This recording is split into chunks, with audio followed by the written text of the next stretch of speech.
Hello, welcome back to the YouTube channel of Bethel Evangelical Free Church Hanley. I'm Pastor Gervais Charnley, and this is another historic church in Nottinghamshire.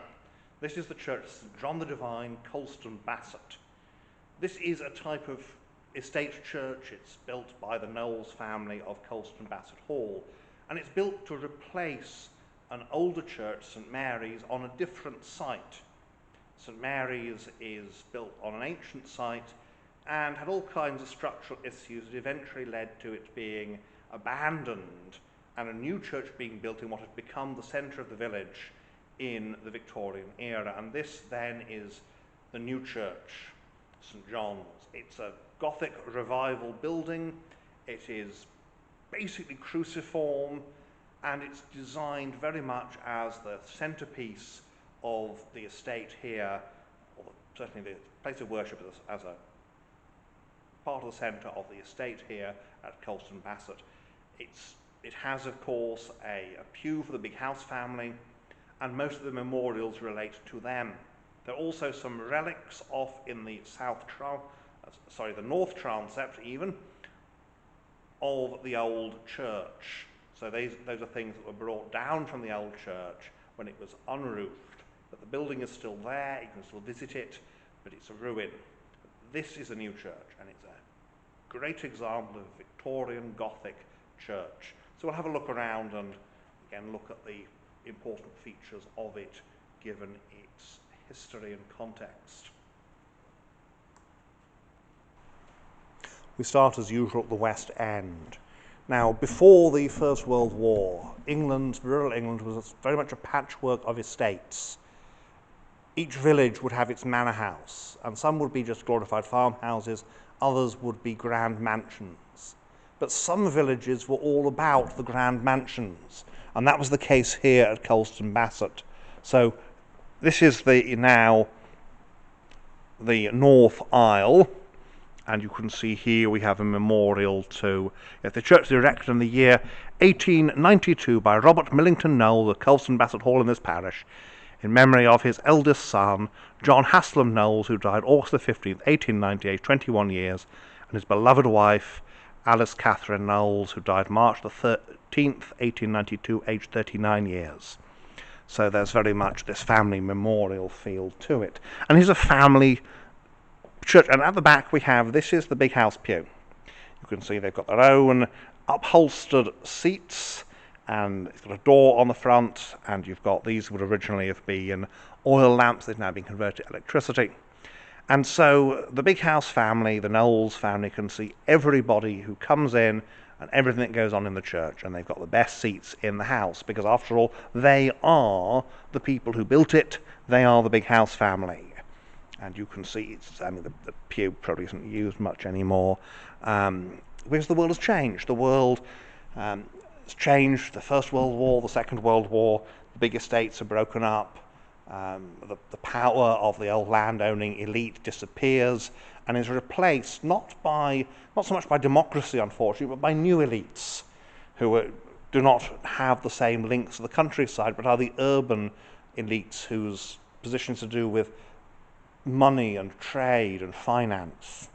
Well, here's the font. This is a font originally for this building, and you can see Victoria memorial here of Henry Martin of Colston Bassett, who departed this life June the 18th, 1839, age 75. He was the second son of Captain William Martin, R.N., Royal Navy, by Arabella, his wife, daughter of Admiral Sir William Rowley of Tending Hall in the county of Suffolk.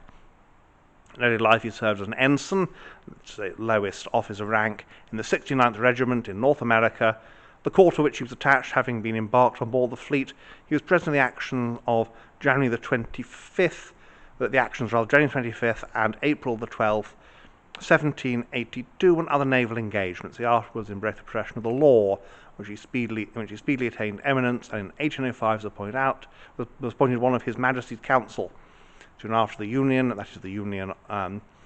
he entered the House of Commons as member for Kinsale, which borough he represented for a period of 16 years. So he's a soldier, a lawyer, he's an MP. His career was marked by the undoubted assertion of the principles of civil and religious liberty in times of no ordinary difficulty, and by an uncompromising opposition to prodigality and oppression, he enjoyed the friendship of Fox, Erskine, Romilly, and other great statesmen of the age. And on the accession of Earl Grey's administration, was appointed by Henry Lord Brougham to be one of the masters in Chancery, which office he discharged with distinguished ability to within a few days of his decease. He was kind, generous, and affectionate, and died beloved by his children and respected by his friends. So there we are. And looking west, down the see at the end there, we've got the vestry. So down the centre aisle, this is a grand building. This is a building of height. You can see here you've got these angels sticking out of the walls, and these originally oil lamps now converted to electricity. I turned some of them on so you can see the effect. And they are the main lighting. The nave is for seating, and then we have a nice oak pulpit, very much of the 1890s period approach, and the organ is here. So we have here, this is the actual organ up there. The console is down here in this rather interesting opening. Now, I am reliably informed this opening was not originally supposed to be the organ console. It was originally supposed to be a tomb recess, but they changed their mind and said, put the organ console in here instead. The chancel is little more than a niche at the east end. The choir seating is in the tower under the crossing. We have a little reredos here with Christ, the light of the world, in the middle, and a nice Victorian stained glass window. The thing about a new build, of course, is you can do what you like with it, within reason. So here we are. The founder's tomb was originally supposed to be there, and someone said, well, you know what, wouldn't it be much better to put the organ there? So they did. And looking west there to the, oops, of me almost tripping over something, looking west to, the big house pew at the back, because this is a big house estate church. So basically everybody in the village either worked for the big house directly or was supported by the big house estate in some way. They worked for somebody who worked for them.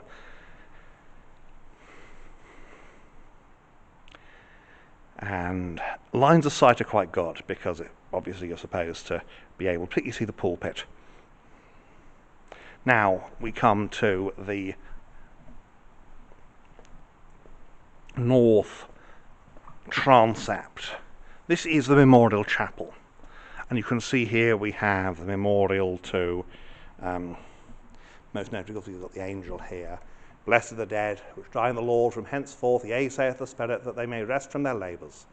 This morning it was erected by Lord and Lady Crawshaw to the beloved memory of their daughter Alice Catherine Knowles, who died March the 13th, 1892. And here we have the font from the old church. So this has been brought down the hill for that reason. And these appear to be a couple of capitals, you can see either side, from the old church. So they've been brought down to preserve them when the old church was under-roofed. The angel here, it's not the most inspired composition, but it's okay. No problems with it. And of course we have here a memorial to John Haslam Knowles here, born July 22nd, 1869, drowned in the River Liddle, Cumberland, August 15th, 1890, aged 21 years. Alfred Millington Knowles, Lieutenant South Nottinghamshire, Imperial Yeomanry, born May 23rd, 1871, killed in action near Buffelshoek, South Africa, August 9th, 1900, aged 29 years. Sons of Robert Millington Knowles, Colston Bassett Hall. It was, of course, quite a waste, the old the Boer War, but that's people's ambition for you.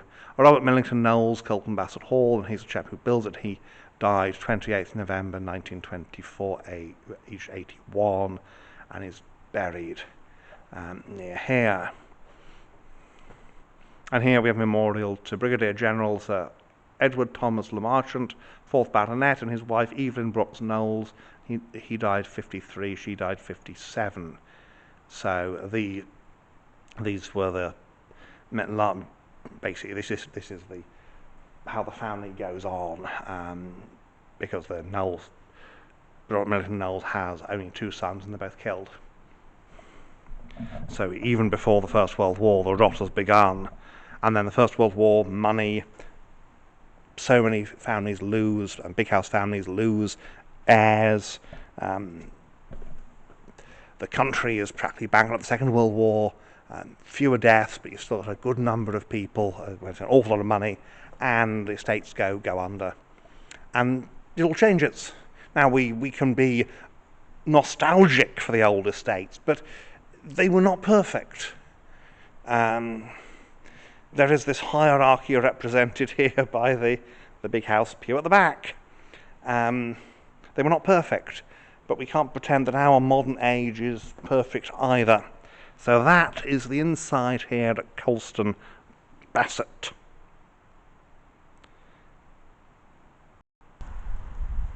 So here we are outside at St John's, Colston Bassett. It's not the easiest church to get pictured the outside of because of the trees around it. So it's best to actually do that in the winter or in the early spring before the trees have got their leaves back. But we're in the summer because it's summer's the best time to come out in many ways. So this is actually a brand new church on a brand new site in 1892, and so we'll look around the outside and point out some of the features. And one of the things you'll notice is there's not a lot of burials around here because the old burial ground, the old churchyard, remained in use. I'm not sure whether it still remains in use, but certainly it remained in use long after the church had been abandoned. So we'll look around the outside of St John's now. Well, the great advantage of a new build like this is that you can build what you want as you like it. You can build something that fits what you want to do with the building rather than have to fit in with what an older era wanted. Now this is of course Victorian Gothic, you can see here, soaring up. It's rather a perpendicular than a decorated Gothic, which is nice because too often you do get too much of the decorator. Oops, you get too much of the decorator. That's me over relaxing the tripod. Too much of the decorated and not enough of the perpendicular. But here, perpendicular, and it gives this almost a domestic feel to it. It's not huge, but the spire gives it presence. The memorial chapel on the north side here. I say north. I think it's only ecclesiastical north. The war memorial is here outside, and ecclesiastical north because of the arrangement of the building, but it's not. I think from everything else, I don't think it's actually east-west. I think it's a bit more complicated than that, and it's very late, quite sort of comfortable, so almost domestic Gothic. Now the setting is such that round the back is much less, shall we say, interesting. We've got deep nettles here. You can walk around the outside of the building, and we're doing that largely because I think it's helpful to get an idea of the shape of the structure. And you can see here, these are the stairs down to the boiler room in the basement there. It is. We will not go down to the basement. It's not used anymore, as is so often the case. I did know of a church where they had some down-and-outs living there for a while. Got the vestry here. I don't think people live in the basement, you never know. And again, the aisle and clerestory on this side. And these aisles, they're very shallow, really. Little more than ambulatories, passageways. It's a sort of style that's quite common. Now we have the date of building on the rainwater head, AD 1892. And the burial ground, there's only a little burial ground, and it's the family, really, because it's the big house people, because the ordinary folk, they have their memorials up at the old church. But here we've got, the most recent is Lady Elizabeth Le Marchant, 2016, and she was born in 1913. And then we've got the 5th Baronet, died in 1987. So you've still got this continuity because of course the Le Marchants, they are take over from the Knowles family, because the male line of the Knowles family dies out. And then we've got the Knowles memorials here. So all this continuity and change. And there we have St John's with its soaring spire. So that is the outside. And so there you have it, St John's, Colston Bassett. Well, thank you for watching, and may God bless you and keep you until next time.